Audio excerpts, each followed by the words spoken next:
A narrativa de vários veículos e centros de estudos destaca que a Ucrânia precisará de força para enfrentar um inverno rigoroso, enquanto a Rússia aumenta ataques de longo alcance à energia, infraestrutura e civis na Ucrânia, tenta congelar o povo ucraniano até a rendição. Mas algo está sendo deixado de lado em todas essas histórias sobre a estratégia de inverno da Rússia. Sim, a Ucrânia enfrentará outro inverno rigoroso, mas a Rússia pode não resistir ao frio. Isso não significa que a Ucrânia vai destruir o exército russo. A Rússia não vai sobreviver ao inverno, pois a economia de guerra de Putin está colapsando. Os meses frios de 2025 e 2026 trarão uma consequência inesperada para ele. Por quê? Bem, para começar, a Rússia não está mais à beira da recessão, segundo Andriy Sabir, ministro das Relações Exteriores da Ucrânia. A economia russa agora entrou em recessão e parece não haver luz no fim do túnel. Em 17 de dezembro, Sabir publicou no X sobre a grave crise econômica da Rússia. O orçamento russo está no vermelho e é hora de aumentar a pressão das sanções. Agora, a chance real de tornar o custo da guerra insuportável para o Kremlin, disse Sabir. Os dados indicam que, mesmo com esforços do governo russo para amenizar sanções, a economia da Rússia enfrenta problemas graves, enquanto entra em recessão. Sabir então enumerou uma série de números, todos os quais provam o ponto que ele está defendendo. A Censornet informou que entre janeiro e novembro de 2025, o déficit orçamentário federal russo atingiu o recorde de 54 bilhões e ainda não parou de subir. Até o final do ano, o déficit pode chegar a 70 bilhões por país. E a Rússia simplesmente não está gerando receita suficiente para começar a recuperar parte desse dinheiro. À medida que o país avança para 2026, esse déficit enorme provavelmente vai crescer ainda mais. Ou seja, Putin está lançando seu país em uma situação de endividamento da qual pode levar anos para se recuperar. O déficit também afeta a Rússia regionalmente. Em 2024, as regiões da Rússia tinham um superávit coletivo de 12 bilhões. Agora, essa situação foi completamente revertida, a tal ponto que essas regiões enfrentam um déficit consolidado de 15 bilhões, disse Sabir. Se Putin acredita que a taxação do petróleo russo resolve esses problemas temporários, precisa repensar, disse Sabir. A receita de energia da Rússia caiu, com lucros de petróleo e gás 34% menores em novembro de 2025 do que em novembro de 2024. Segundo o ministro das Relações Exteriores da Ucrânia, isso já reduziu o orçamento da Rússia em 35 bilhões. A dívida cresceu, a receita caiu e Putin mantém a guerra que, segundo Kirilo Budanov, chefe de inteligência da Ucrânia, custa à Rússia até 1 bilhão por dia.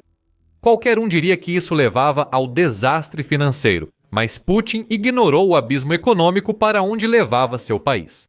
Aparentemente intencionalmente ignorante, apesar dos alertas internos a Putin sobre os impactos de suas decisões na economia russa. Meses antes, Sabir disse que a Rússia acabou de chegar ao fundo do poço. Em junho, o ministro do Desenvolvimento Econômico da Rússia, Maxim Reshetnikov, falou na Conferência Econômica Anual de São Petersburgo. Ele alertou em seu discurso: os números mostram que a economia russa está esfriando. A julgar pelo sentimento dos empresários no momento, a Rússia está basicamente já à beira de entrar em recessão. O Banco da Rússia parecia concordar com esse sentimento, observando que o produto interno bruto da Rússia estava encolhendo em 2025. Putin não ouviu. Em vez disso, o líder da Rússia insistiu de forma confiante que os especialistas econômicos que ele colocou para aconselhá-lo sobre a administração das finanças do país deviam estar errados. Em setembro, poucos meses após os comentários de Reshetnikov, Putin entrou em negação total.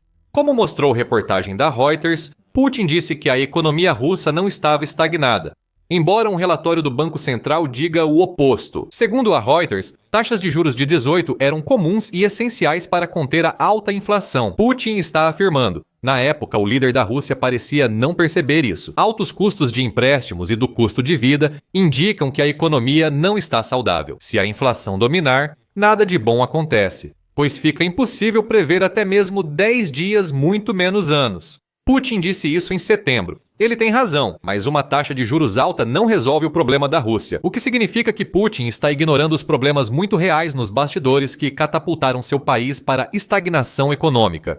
Ainda assim, Putin tem solução.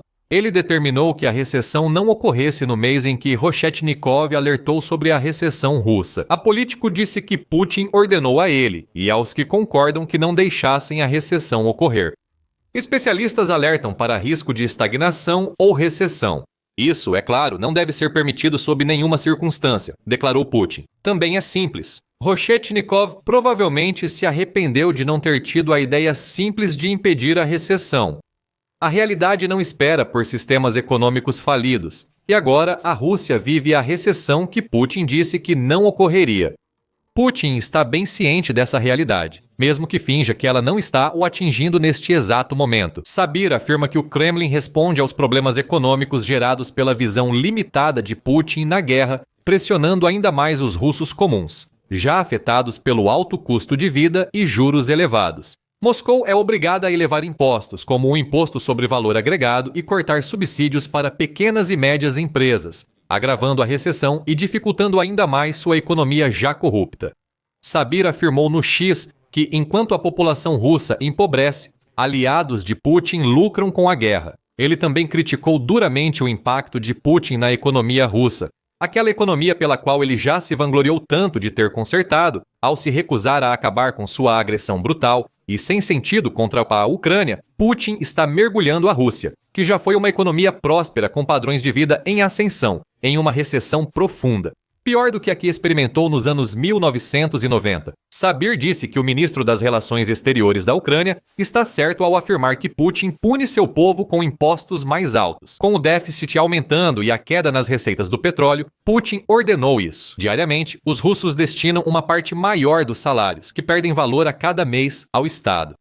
Em setembro, o Ministério das Finanças da Rússia anunciou que aumentará o imposto sobre valor agregado de 20% para 22%. Apesar de parecer modesto, o imposto sobre valor agregado é um imposto sobre vendas que incide quase tudo que os russos compram. É uma importante fonte de receita para o Kremlin, responsável por 15% da arrecadação russa em 2024. Putin espera ampliar esse percentual, enquanto a população vive com menos dinheiro e enfrenta juros altos para empréstimos. O aumento do imposto sobre valor agregado não foi a primeira vez que a Rússia prejudicou seu povo com impostos em 2025. No início do ano, Putin quebrou a promessa de que não haveria grandes mudanças no sistema tributário da Rússia até 2030. Com o forte aumento dos impostos sobre a renda pessoal, pequenas empresas na Rússia também devem ser afetadas pela busca do Kremlin por dinheiro. Como relata o político, o Ministério das Finanças não está apenas aumentando os impostos, está propondo incluir muito mais pequenas e médias empresas na rede tributária. Limite de receita anual para declaração reduzido para 10 milhões de rublos. 120 mil em comparação com os atuais 60 milhões, ou cerca de 745 mil. Será criado um imposto de 5% para jogos de azar e 25% de renda para casas de apostas, segundo o veículo. Em setembro, ao menos, o ministério foi transparente sobre por que Putin descumpria suas promessas fiscais. As medidas têm como objetivo principal financiar a defesa e a segurança, revelou o ministério em um comunicado. Qualquer esperança do povo russo de que Putin mudaria foi destruída. Meses depois dos anúncios, em novembro, a Duma russa aprovou o projeto que eleva impostos e torna essas medidas lei. Além de aprovar o orçamento para 2026 a 2028, a Rússia prevê gastar 2,095 bilhões no setor militar em 2026. Parece que as dificuldades econômicas do povo russo não têm fim. Só algo que convença Putin a encerrar a guerra pode mudar a situação, já que a crise financeira do país ainda não bastou. Para saber, essa notícia mostra que é necessário aumentar a pressão sobre Putin para encerrar a guerra. As negociações de paz falham. O líder russo acredita ter força no campo ucraniano para impor exigências inaceitáveis à Ucrânia. A Ucrânia e parceiros deveriam impor sanções à Rússia tão severas que afetariam mais do que apenas a população comum.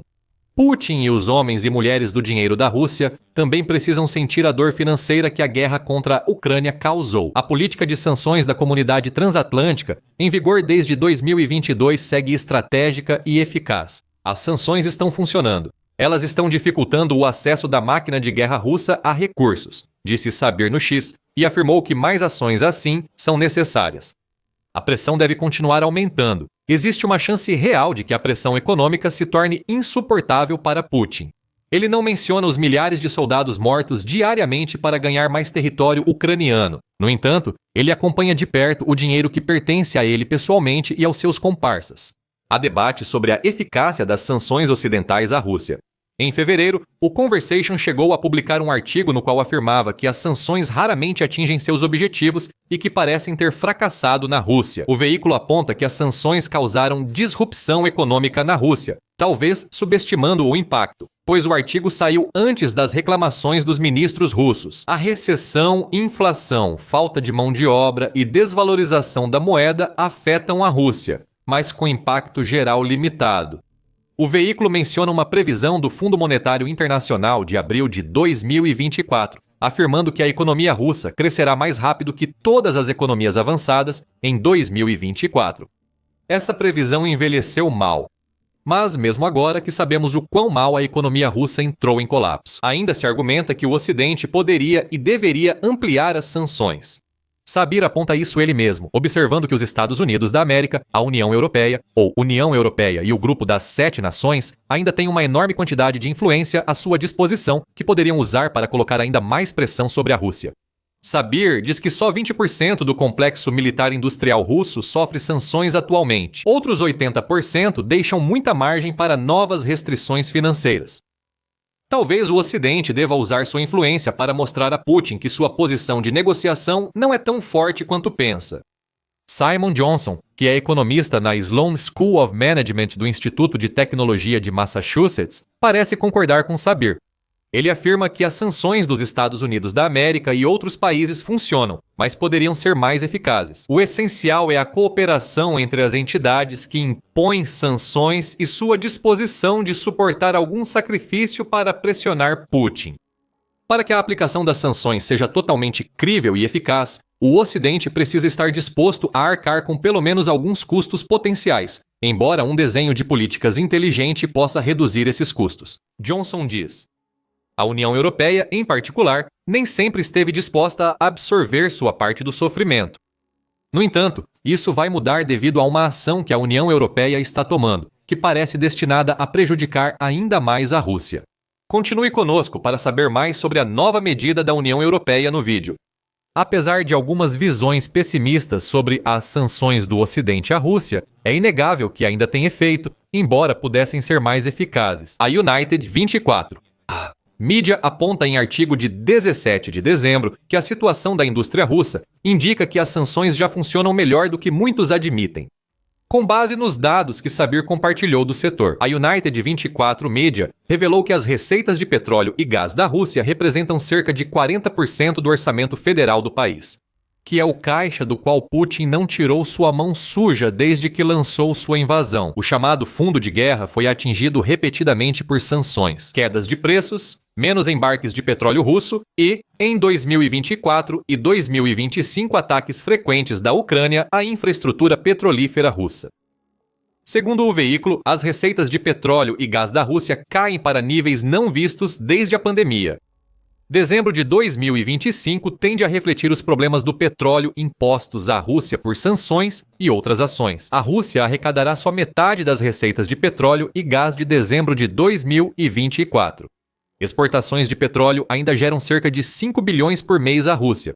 Mas os números seguem caindo, e a Rússia deve ficar com 40 bilhões, bem abaixo dos 130 bilhões previstos pelo Ministério das Finanças para a indústria de petróleo e gás em 2025. Não subestime o impacto dessa perda de 40 bilhões para a Rússia diante da recessão atual. Diante dos problemas econômicos que Putin não resolve ou ignora, a Rússia tenta manter o rublo forte para aparentar riqueza. O preço do petróleo bruto dos Urais caiu 28 nos últimos 3 meses, chegando a cerca de 40 por barril, mostrando que as sanções estão prejudicando a Rússia. A Frota Sombria da Rússia, grupo de petroleiros velhos usados por Putin para driblar sanções, também está de joelhos. A Rússia está carregando mais petróleo nesses navios, com o volume de petróleo carregado tendo aumentado em 28 desde agosto. No entanto, as sanções tanto contra a Rússia quanto contra navios individuais da Frota Sombria estão tornando mais difícil para a Rússia encontrar compradores para esse petróleo. Em 17 de dezembro, cerca de 180 milhões de barris de petróleo russo permaneciam no mar, sem chegar ao porto de um comprador. Isso é um aumento de 40% desde agosto. A Rússia ainda tem petróleo, mas os compradores não disputam mais como antes.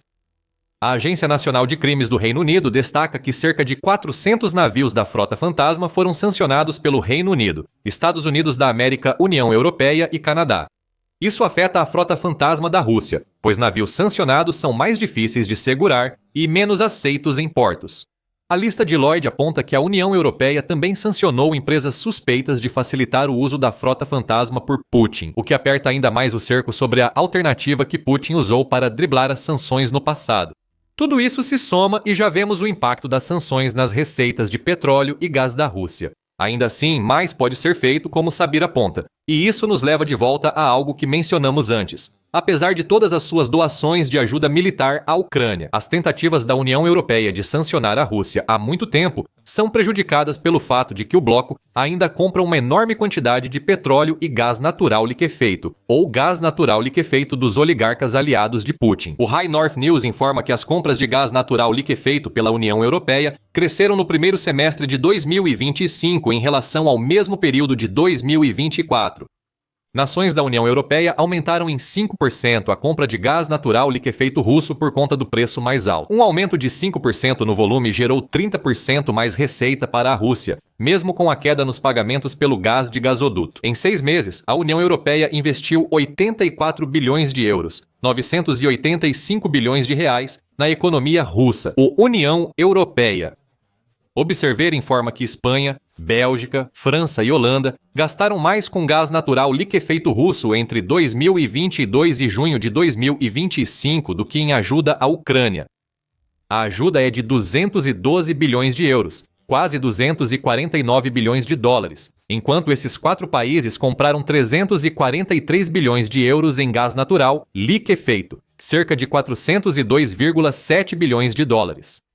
Esses estados da União Europeia, junto com muitos outros, têm tentado evitar o sacrifício que precisam assumir para que suas sanções realmente tenham impacto contra a Rússia. Mas isso vai mudar. Com o novo regulamento aprovado em 17 de dezembro pelo Parlamento Europeu, a União Europeia proibirá o gás natural liquefeito russo do mercado à vista a partir de 2026. A legislação exige que países da União Europeia eliminem gradualmente a compra de gás russo por gasoduto até 30 de setembro de 2027. A legislação foi aprovada por 500 votos a favor, 120 contra e 32 abstenções. Tudo o que resta é a formalização das proibições por meio de uma aprovação pelo Conselho Europeu, o que é praticamente garantido que aconteça. A União Europeia busca reduzir sua dependência do petróleo russo, conforme legislação aprovada em 17 de dezembro. A Comissão Europeia prometeu apresentar mais leis para proibir a compra de petróleo e derivados russos. A União Europeia deve aprovar essa legislação até o início de 2026 e deve determinar que proibições sugeridas entrem em vigor até o fim de 2027. Parece que a União Europeia finalmente percebeu sua dupla moral. Pode ser que essa proibição das importações de gás natural liquefeito russo, combinada com a posterior proibição das importações de petróleo, acabe sendo o último prego no caixão das ambições de guerra de Putin na Ucrânia. O cofre de guerra da Rússia não é infinito e já foi tão esvaziado que o país entrou em recessão. O país tem grande dívida e não gera receita suficiente para se recuperar. O inverno já vai ser devastador para a Rússia. A situação deve piorar nos próximos meses com o aumento da pressão sobre uma economia russa já no limite. E tudo pode ficar ainda pior para a Rússia se o novo plano da União Europeia de usar os ativos congelados do país se concretizar. Foi proposto um empréstimo que vai resolver os problemas financeiros da Ucrânia, enquanto a Rússia está profundamente atolada nos seus próprios. Descubra esse novo plano gigantesco e o que ele pode significar para a guerra em nosso vídeo. Se gostou do vídeo, inscreva-se no The Military Show para mais novidades sobre o colapso da economia russa e obrigado por assistir.